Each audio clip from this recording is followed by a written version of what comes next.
Le second cavalier et Jérusalem. Théologie d'une guerre localisée.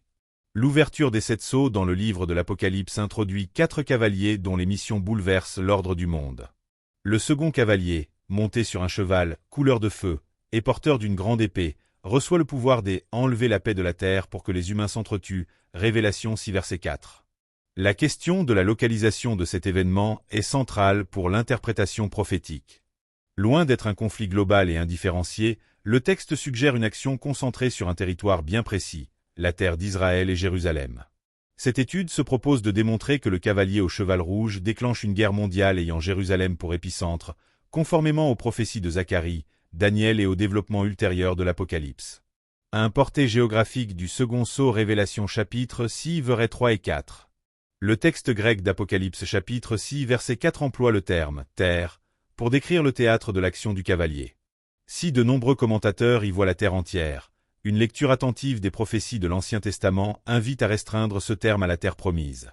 Le contexte immédiat de l'Apocalypse, saturé d'allusions à l'Ancien Testament, oriente le lecteur vers une localisation spécifique. Le cheval couleur de feu et la grande épée évoquent les jugements divins qui tombent sur Jérusalem et Juda, comme en Ézéchiel chapitre 21 versets 28 à 32. En outre, l'enlèvement de la paix de la terre doit être compris à la lumière des alliances brisées et des châtiments promis à Israël Lévitique 26 versets 6 à 33. Le théâtre de la guerre n'est donc pas le monde indistinct, mais la terre de la promesse, centre de l'histoire du salut et point de mire des nations. 2 Jérusalem dans la prophétie de Zacharie, coupe et pierre lourde. Zacharie fournit le cadre herméneutique le plus explicite pour interpréter le second cavalier. En Zacharie chapitre 12 versets 2 et 3, YHWH déclare vouloir faire de Jérusalem une « coupe qui fait tituber tous les peuples voisins » et une « pierre lourde pour tous les peuples ». Ce langage décrit précisément l'action du second sceau, une guerre locale qui attire toutes les nations. Je vais faire de Jérusalem une coupe qui fera tituber tous les peuples voisins.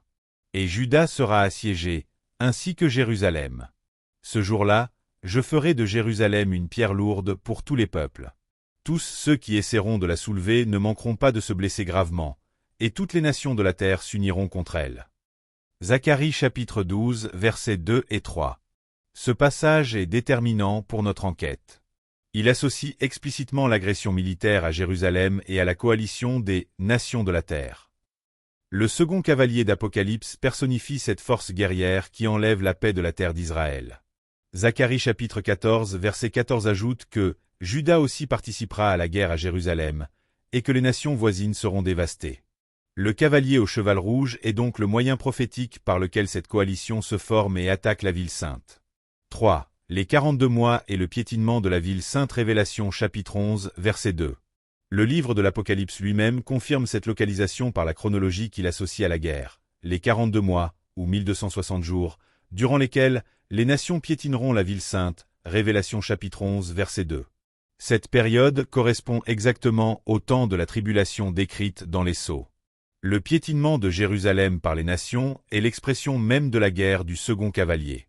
Il ne s'agit pas d'un conflit mondial diffus, mais d'une guerre focalisée sur la ville sainte, menée par une coalition internationale. Cette séquence s'intègre dans le cadre des 1260 jours prophétiques, un motif récurrent qui structure l'eschatologie johannique Révélation chapitre 12 verset 6, chapitre 13 verset 5. 4. Le cheval rouge et la bête Révélation 13, Daniel chapitre 8. L'Apocalypse établit un lien organique entre le second cavalier et la bête qui monte de la mer Révélation chapitre 13 versets 1 à 7. Cette bête reçoit le pouvoir de « faire la guerre aux saints et de les vaincre » Révélation chapitre 13 verset 7, mimant l'action guerrière du cavalier rouge. Daniel chapitre 8 versets 23 à 25 éclaire la nature de cette guerre. Le roi au visage dur ne conquiert pas par sa propre force, mais par la ruse et la tromperie 6. Cette précision est capitale. La guerre du second cavalier n'est pas une simple invasion militaire, elle implique une stratégie de ruse qui utilise les ennemis d'Israël comme instrument. Le cavalier au cheval rouge est donc le pendant militaire et trompeur du premier cavalier, le cheval blanc porteur d'un arc et d'une couronne, qui symbolise la fausse paix Révélation chapitre 6 verset 2.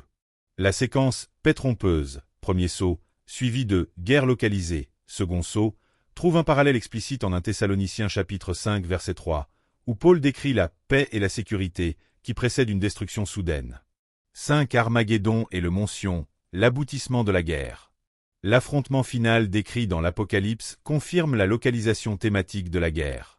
Apocalypse chapitre 16 verset 16 rassemble les nations au lieu appelé Armageddon, cet axe engravdir la montagne de Megiddo, dans la plaine d'Israël. Ce lieu prophétique est le point de rassemblement des forces coalisées contre Jérusalem. C'est là que la guerre déclenchée par le second cavalier trouve son point culminant. Toutefois, l'issue de cette guerre n'est pas la destruction d'Israël, mais le jugement des nations. Apocalypse chapitre 14 verset 1 montre l'agneau debout sur le mont Sion avec les 144 000 rachetés. Le jugement ultime est exécuté par le cavalier sur le cheval blanc, Jésus-Christ lui-même, qui frappe les nations avec une épée tranchante. Révélation chapitre 19 versets 11 à 15. Ainsi, la guerre commencée par le second cavalier est finalement achevée par le retour du Christ, qui met un terme à la grande tribulation en apparaissant sur le mont Sion. Conclusion. Le second cavalier d'Apocalypse chapitre 6 versets 3 et 4 n'est pas le symbole d'une guerre mondiale abstraite.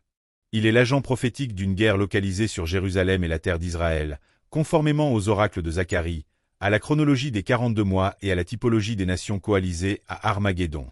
Son action s'inscrit dans le cadre strict du plan eschatologique de Dieu pour la ville sainte, avec une portée mondiale par la participation des nations, mais un foyer exclusivement géographique et théologique sur Jérusalem.